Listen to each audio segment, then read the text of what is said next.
দায়িত্ব পালন করতে গিয়ে দেখেছি বিভিন্ন শ্রেণী পেশার মানুষের এত তদবির সুপারিশ।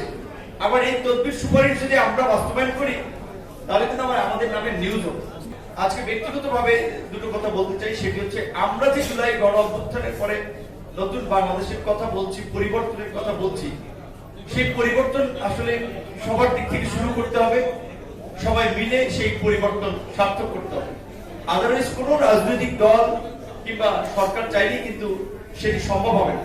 বিশেষ করে দায়িত্ব পালন করতে গিয়ে দেখেছি বিভিন্ন শ্রেণী পেশার মানুষের এত তদবির সুপারিশ।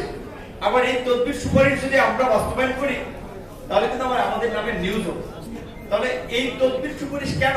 একটা স্বাভাবিক সিস্টেমে ধরেন একজন শিক্ষক সে অবসরে গিয়েছে, তার অবসরকালীন যে কল্যাণ ভাতা অন্যান্য সুবিধা সেটা পাওয়ার জন্য সিরিয়ালের জন্য তার সুপারিশের কাছে এমপির কাছে ছুটতে হয়, মন্ত্রীর কাছে, সচিবের কাছে।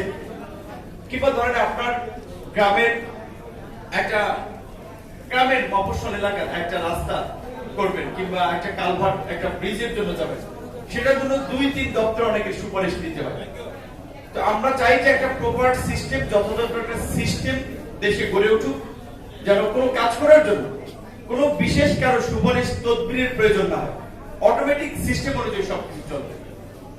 এই জন্যই কিন্তু আমরা মনে করি যে জুলাইয়ে এই দেশের মানুষ একটা গণ আন্দোলন করেছিল। তো আশা করি আগামী 12 তারিখ থেকে যে সংসদ বসবে সেখানে সরকারি দল, বিরোধী দলের যৌক্তিক এবং গঠনমূলক আলাপ আলোচনার মধ্য দিয়ে বাংলাদেশ একটা নতুন দিকে ধাবিত হবে।